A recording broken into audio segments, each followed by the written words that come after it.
Overnight hikers, hunters, and outdoors people, what creepy things have you experienced in the forest?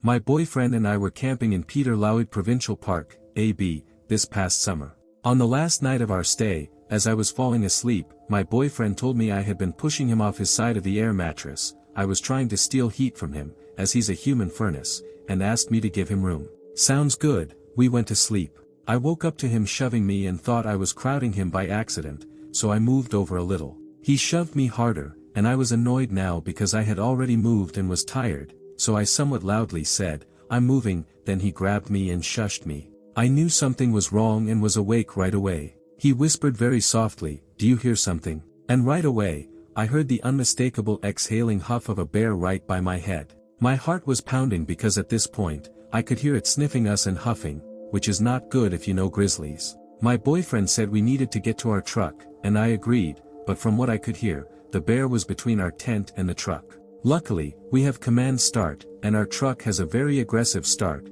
so when my boyfriend started the truck, I heard some crashing through the trees, and we both ran to the truck. We drove a lap around our campground to make sure the bear hadn't gone into anyone else's sight but didn't see it. We slept in the truck until it was light out and let the wildlife hotline in the area know before we left. We started second-guessing ourselves because this all happened at about 1:30 a.m., but when we were packing up the tent the next day, we found coarse, brown hair all over the side of the tent where our heads were and on the grill of the truck.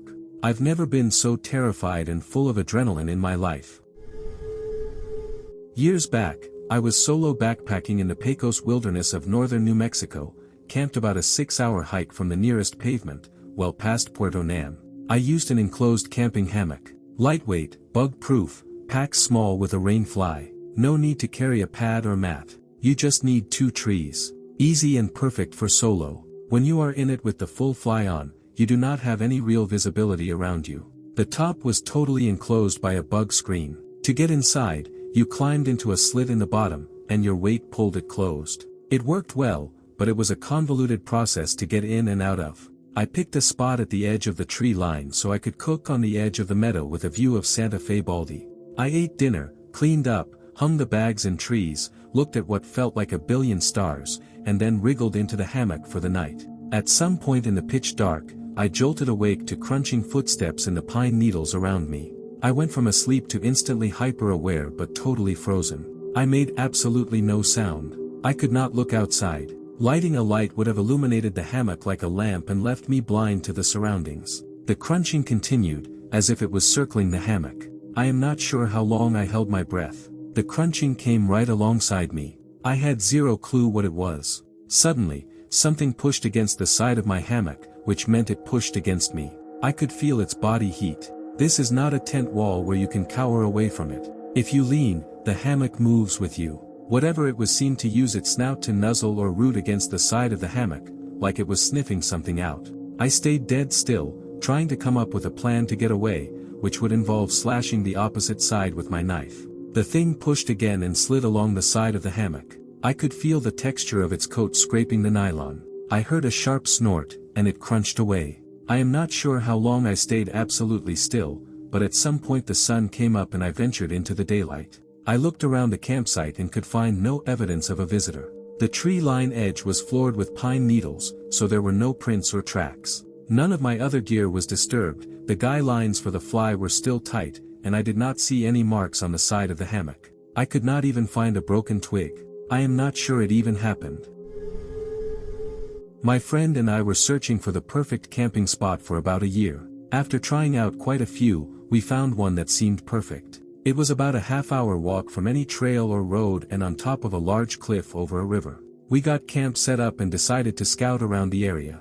It was getting dark, so we started heading back, following the sound of the river to guide us when we spotted something. A shack. We stopped and looked at each other and decided we'd better investigate because it was pretty close to where we were going to be sleeping, and this was weird. We got closer and realized it was basically a teepee made from scraps of aluminum and other sheet metal and a tarp. There was an inflated air mattress inside and wine and whiskey bottles everywhere. There were also adult magazines and a lot of extremely weird objects that someone normally wouldn't have out camping. This place was a couple of hours from any town and, like I said, at least a half hour from any road or trail. There were no vehicles parked anywhere even remotely close because we would have seen them in our travels. We came to the conclusion that whoever had been here must have left, and they obviously didn't want to be found. Then, on our way out, I noticed the campfire was still smoldering. We got the hell out of there. We immediately packed up camp and blindly made our way back to the road. Screw that, I've watched enough horror movies to know that us teenage boys wouldn't be waking up that morning.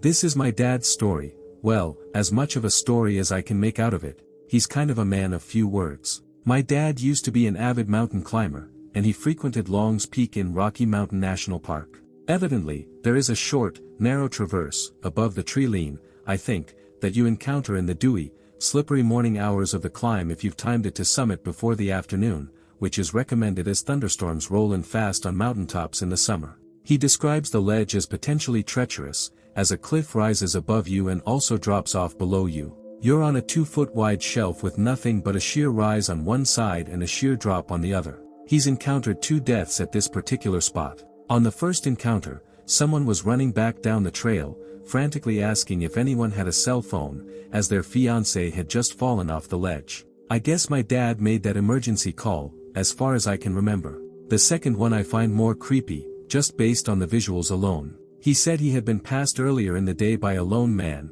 and he remembers him because he was wearing all white. Later, when he got to the ledge, he saw a crumpled mass of white at the bottom of the cliff. It was the man he encountered earlier in the day, lifeless, apparently having lost his footing on this section. My sister and I went camping in the North Cascades in Washington State. This was our first time camping, just us two. The first night we set up our tent and went to sleep. The next day we woke up early and hiked Sourdough Mountain. That night when we got back to the campsite at around 8, it looked like our stuff had been rifled through. Nothing had been taken. We brushed it off, mostly because we were insanely tired and sore. We went to sleep. I woke up at around 3 a.m. to the sounds of loud singing. At this point, I was just annoyed because I was exhausted. After listening closer, I realized it was not a language I was familiar with, and the man sounded absolutely insane. I was getting more and more terrified because the singing kept getting louder and quieter, like he was walking around singing. I woke my sister up to listen, and literally at that exact moment, we heard the sound of tree branches snapping. Someone or something was walking around our tent. At this point, we were freaking out. Suddenly, a flashlight shone on my side of the tent, like he was looking in. There had been no flashlight shining up until this point. He couldn't have been more than 5 feet away from my side of the tent. We left all of our stuff in the tent and booked it to the car. The parking spots were right behind the tent, so I shined my car's brights at whoever it was, and it was a large man in a hoodie unzipping our tent. Who knows what he wanted, but it was terrifying. Also, I think the crazy singer saved us because he woke us up before the man got into our tent. I live near the Canadian border in central Washington state. There are more bears than people in my little valley. One afternoon, I was walking up the hill near my house and, after passing a large tree, saw a very large cougar about 20 feet away. My estimates for its size, which are probably very accurate. Weight, 175 to 190 pounds. Length from nose to tip of tail, very close to 9 feet. It was a male, with muscles on the back of his neck like a large pit bull or a breeding bull. Not a scar on him that I could see, no chunks out of his ears from previous fights. His hair was long and perfect. You could see the muscles rippling through hair that was 1.5 to 2 inches long. He was coming down the hill and had just stepped from behind a tree of his own. We both froze in our tracks. He was staring at me like I had never been stared at in my life. An intense, X-ray vision, never blinking kind of stare. It knocked the wind out of me. We stood there, frozen, staring at each other intensely for what seemed like 15 or 20 minutes. Neither one of us moved. He was slightly higher on the hill, looking down at me, maybe 1 or 2 feet higher than I was. He seemed to like that. Neither one of us moved. I had a 9mm pistol in a shoulder holster, but I didn't pull it out. I could have very quickly, but probably not quickly enough, considering they can jump really far. It was a very intense sharpening of the senses and perceptions. Probably the effects of adrenaline. It was like time stood still, and I could count every hair on his face. After 15 minutes or so, to my great relief, he slowly blinked once. Still staring, however. I felt like the spell had been broken, though. He took a deep breath, and slowly and very smoothly, turned uphill and walked away at a pretty good clip, never looking back. It's been 3 years now, and I have seen his tracks twice. One of my neighbors got a picture of him from his trail cam. So he's still here. Sometimes I think he's around, but it's impossible to tell. I don't know how anybody else would react to that, but for me, it was a very creepy encounter, but at the same time, I realized how lucky I was to have had that encounter. I love this place because he's here. The bears too. I've had some encounters with them too, but whatever you think, and whatever you have heard, the male cougars in the wilderness are the apex predator in the northern woods. I have seen a whole lot of cougars in zoos. Nothing in a zoo can even come close to this guy. He was the most perfect and terrifying thing I have ever seen, supremely confident. I was spending 3 days kayaking on the Kurong. I was having a great time, really enjoying the serenity, listening to the native birds, and just appreciating nature. On the first day, I heard what I could have sworn was a human, not screaming, but screeching, I guess. I didn't think much of it and kept paddling. I saw what looked like a body close to the shore and found a seal that had just been eviscerated. Honestly, this thing was spread all over the beach. No footprints of any kind, just a seal in 100 pieces. After the screeching and the seal, I was a little creeped out but just continued my trip. Nothing eventful really happened that night, except that I kept hearing splashes from the water in front of me, yet when I checked, there was nothing there. The next day, I went out again with the same plan. Just paddle until I got tired, then set up camp and go to bed. Unfortunately for me, I got stuck in a mud bog and had to spend a solid hour dragging my kayak across this thing to get to the other side of the water, where I saw a deeper channel and a bunch of sand dunes.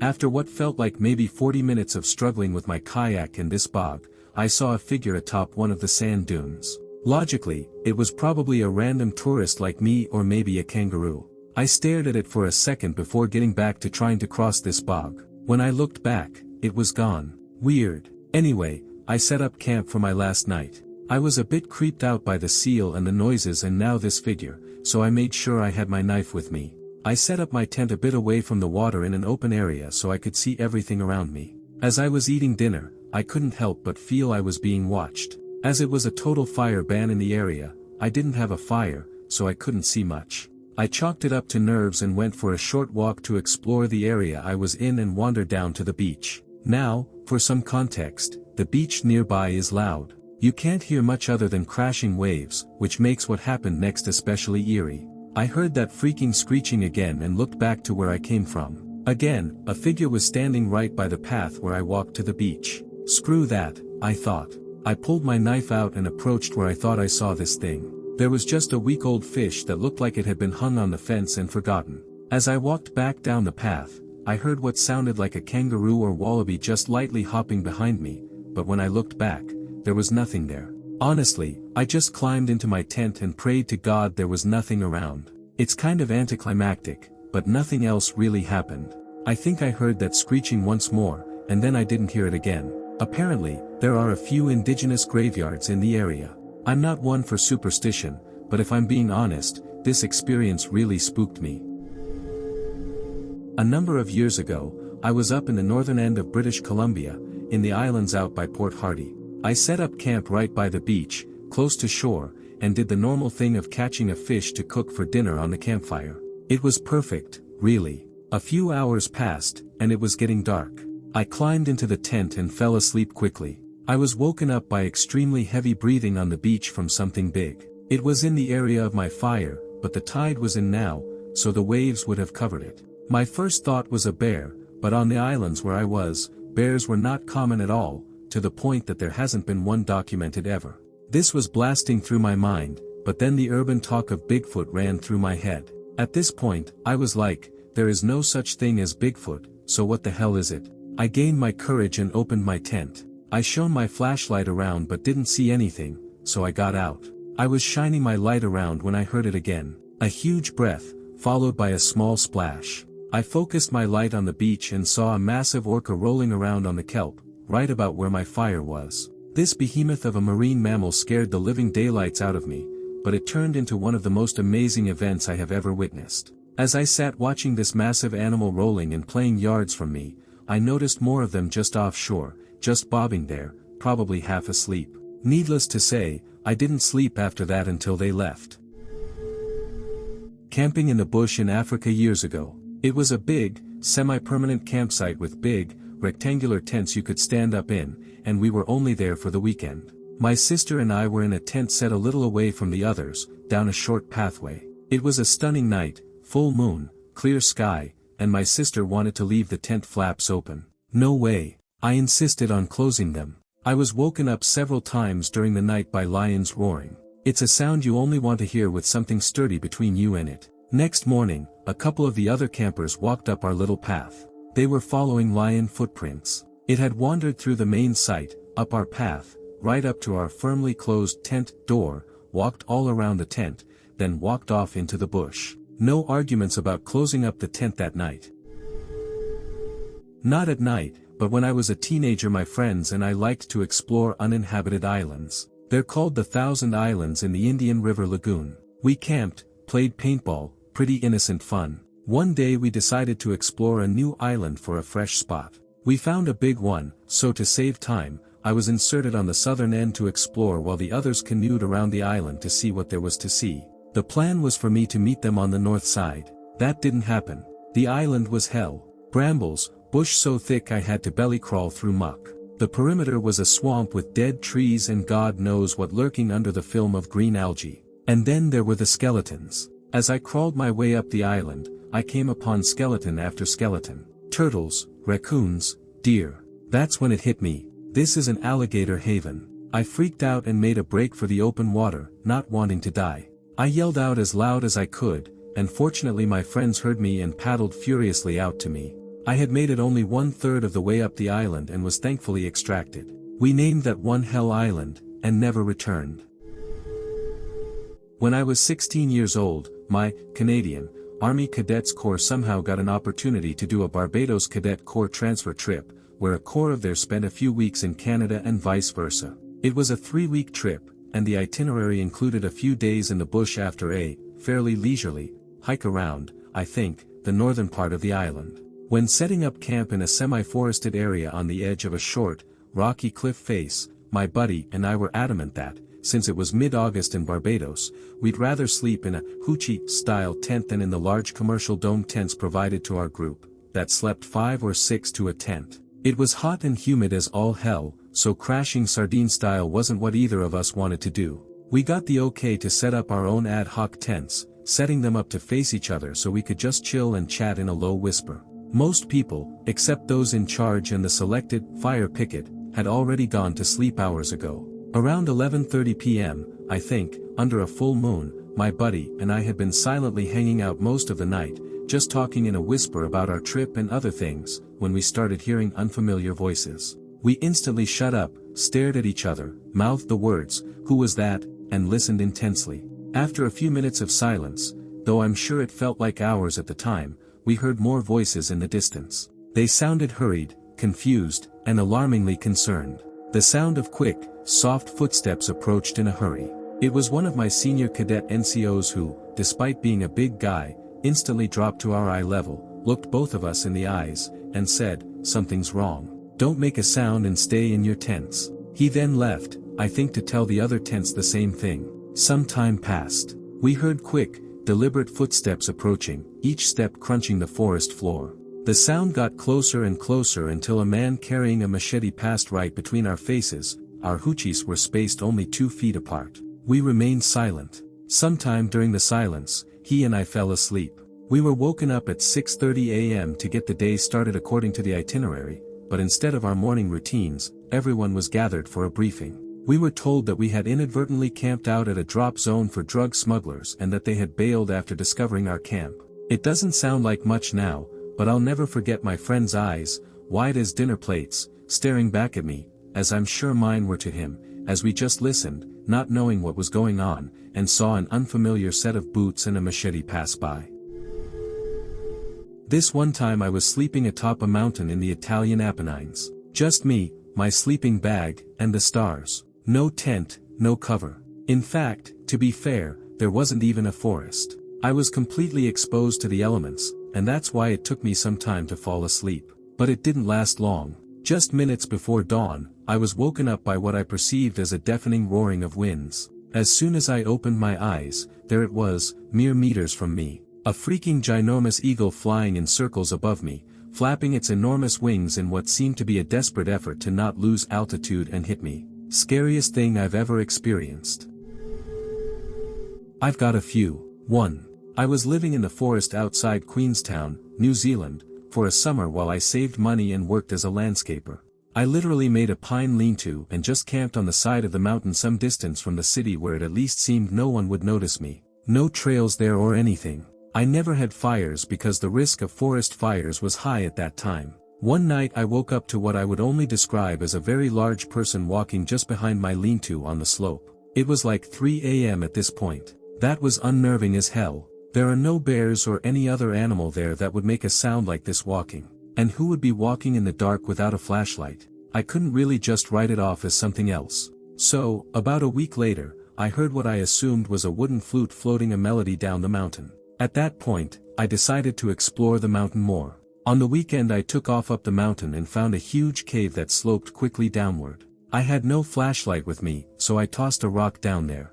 I heard the sound of it hitting a tarp and metal. Now, I was really curious and returned with a group of co-workers with lights the following week. Sure enough, there was a whole camp down there. Whether this was the same person walking through the forest at night I can't say, but it probably solved that. 2. When I was a kid, my parents would always send my brothers and I to one summer camp or another. One year it was in Wyoming, just over the Colorado state line, as I remember. The camp was all teepees next to a little brook. We literally bathed in the brook. A nice experience overall. One of the days, the counselors had us play a game of capture the flag in the middle of the prairie. There were 2 large natural rock formations that acted as the forts for each team. I was guarding the top of the tower, which as I remember was a smaller boulder about a good 30 feet off the ground and was just big enough to sit on. As I was sitting there watching the kids run between sides below, I felt electricity. Then nothing. Then again. It was like a wave or river of current was running through the sky. I lifted up my hand and felt it like it was almost magnetic. I removed my hand and it stopped. I raised my hand and felt it move back and forth. I have no clue what that was, and I'm not sure any of the other kids believed me when I talked about it later. I still remember it as clear as day. 3. Not me, but my good friend was hiking in Alaska for several weeks with his girlfriend and a group of friends. He got back and told me about a very strange experience. Evidently, they were a few days into a hike when, in the middle of the night, he got up to take a piss. He suddenly heard music. As he described it, an angelic choir. He woke up his girlfriend to listen to it, and she didn't hear a thing, but evidently, the other hikers did as well. She rolled her eyes in front of me when he told this story, but he was 100% adamant about it. I guess this isn't entirely unheard of after researching it, and some places are quite famous for it. 4. One more weird friend story. My friend is of Irish heritage and has family in Ireland. He decides to travel back to get in touch with his heritage. He stays with an uncle who has a big property at the edge of a forest, which I guess are uncommon in Ireland now. He gets up really early in the morning from jet lag and decides to hike in the forest a bit. He gets to the edge of the property when he hears the sounds of horses running and neighing nearby. He decides maybe not to go into the forest and returns home. His uncle is waking up and asks him where he was. He tells him he went to check out the forest and stopped at the property line because he heard horses. The proverbial person turns white in the face moment happens, and the uncle tells him there aren't any horses nearby and claims in all seriousness that they were fairies on their horses. He says the area is known for them, there is a long history of people going missing in weird circumstances there, and that he lucked out by not trying to locate the source of the sound. My friend, being very skeptical, didn't know, and still doesn't, what to think about the whole situation. After researching it a bit, I guess there are all sorts of Irish legends about fairy horses around certain locations and a handful of forests known for having fairly malevolent fairies living in them. Maybe there is something to it.